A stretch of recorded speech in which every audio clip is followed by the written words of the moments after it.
जगतानंदकंदाय प्रणतार्ते हराय च नीलाचल निवासाय जगन्नाथाय ते नमो। जय जगन्नाथ दर्शक बंधु, जय गुरुदेव। जगतरनाथ जगन्नाथ समस्त को खुशी रखंतो, आनंद रे रखंतो, समस्त जीवन रे हस खुशी भरी रहो।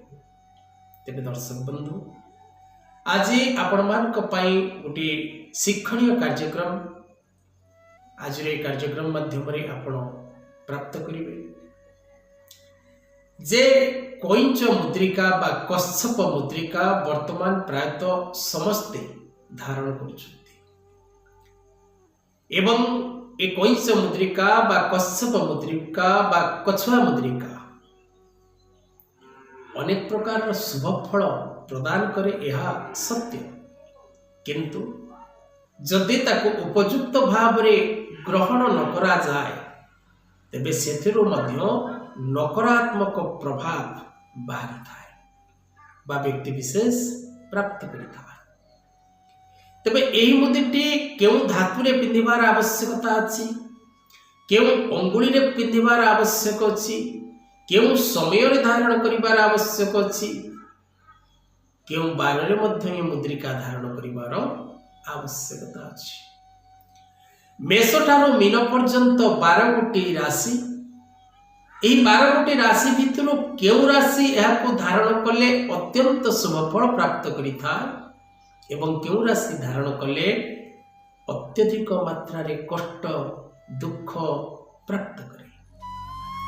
ए सब विषय रे आज रे कार्यक्रम माध्यम रे आमी आलोचना करिबा। तबे प्रथम केउ राशि एही मुद्रिका धारण करिबा उचित, द्वितीय केउ राशि व्यक्ति को एही मुद्रिका शुभ फल प्रदान करिथाय, तृतीय केउ राशि व्यक्ति एही मुद्रिका धारण करिबा उचित नुहे, एवं चतुर्थ केउ राशि और केउ व्यक्ति केउ दिवस रे धारण करिबार आवश्यकता रहिछि। तबे दर्शक बंधु, कच्छप मुद्रिका बा कोइंच मुद्रिका आपण भाबुथिबे जे आपण निजर जन्म कुंडली विश्लेषण न करई धारण करि परिबे, कारण यह कौनसी ग्रह रत्न पत्थर नुहे जे आपण निजर जन्म कुंडली को विश्लेषण करी ता धारण करिबे। किंतु जन्म कुंडली विचार करी कोइंच मुद्रिका धारण करिबा शुभकार कटे।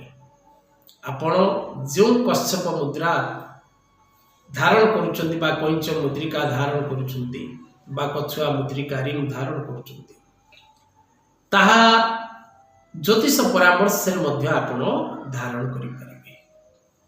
ज्योतिष शास्त्र रे कोइंच मुद्रिका धारण करिबार मध्य आवश्यकता अछि। जदि व्यक्ति निशासक्त होइथाय, पर नारी आसक्त होइथाय, मद मांस भक्षण करुथाय, तबे व्यक्ति विशेष एही मुद्रिका धारण करिबा शुभप्रद नुहे बा व्यक्ति विशेष को ये मुद्रिका कौनसी प्रकार शुभ फल प्रदान करि नथाय। एही मुद्रिका को प्रत्येक मासर पूर्णिमा बा संक्रांति रे गंगा जल द्वारा बा पंचामृत द्वारा धौत करिबार आवश्यकता निश्चित रहिछि। द्वितीयतः प्रथम जदि आपण ए मुद्रिका धारण करिवे तो किपरि धारण करिवे एवं केउ धातु रे धारण करिवे।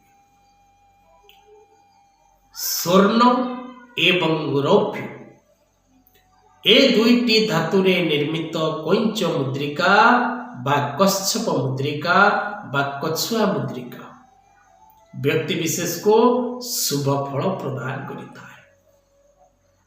सबुठारु अत्यधिक शुभ फल मिलिथाय चांदी रे प्रस्तुत कोइंच मुद्रिका।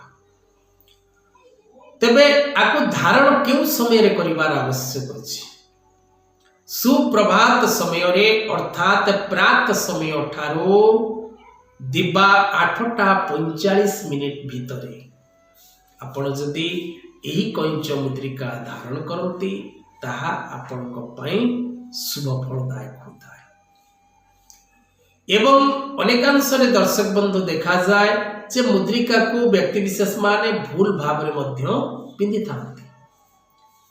कैंच मुद्रिका पिंधिबा पई उपयुक्त अंगुली इंडेक्स फिंगर तर्जनी अंगुली।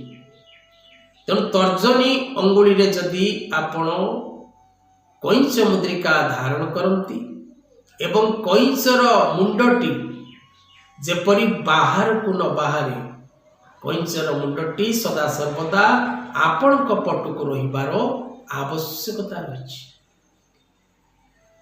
एवं धारण करिबा व्यक्ति विशेष जो दिन धारण करिवे शुक्रवार एवं गुरुवार यदि होता है तेबे सर्वोत्तम अटे। बुधवार मध्य अनेक व्यक्ति विशेष मत अनुसार आपण धारण करिपारिबे।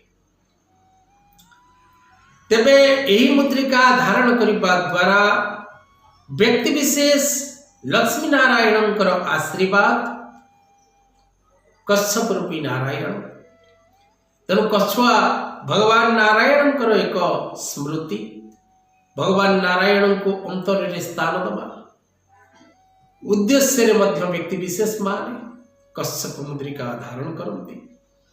तेणु कच्छप रूपी नारायणकर आशीर्वाद रे जथा वैकुंठ नगरे जथीप क्षीर सागरे तथा मत भवन तिष्ठ स्थिरं श्री विष्णु नाम सह। अर्थात जोठारे नारायण बसवास करती सेठारे ऑटोमेटिकली महालक्ष्मी चली आसती। तेणु कच्छप मुद्रिका जदि आपण सठिक उपाय रे धारण करती एवं सठिक धातु रे धारण करती सठिक समय रे धारण करती तेबे ताहा आपणक पई धन धान्य वृद्धि घटई थाए। एवं तर्जनी अंगुली जदि तर्जनी अंगुली रे आपण कोनोसी ग्रह रत्न धारण करिथांती तेबे मध्यम अंगुली रे आपण धारण करि परिबे। तेबे दर्शक बंधु मुख्य दुईटी राशि जो दुईटी राशि की एक कच्छप मुद्रिका अनेक शुभ फल प्रदान करिथाए। प्रथम राशिटी मेष राशि एवं द्वितीय राशिटी सिंह राशि। किंतु तीनोटी राशि व्यक्ति विशेष मान को विशेषकर तीनोटी राशि व्यक्ति विशेष मान को बिना ज्योतिष परामर्श बिना कुंडली विश्लेषण कच्छप मुद्रिका धारण करने उचित नहीं। प्रथमतः कन्या राशि द्वितीयतः बिछा राशि तृतीयतः मीन राशि आउ गोटे राशि मध्य अंतर्भुक्त होची जोटा कि धनु राशि। तेणु ए राशि गुड़िक मुख्यतः कच्छप मुद्रिका धारण करने पूर्व विज्ञ पंडित मानकर परामर्श करे धारण करने उचित है।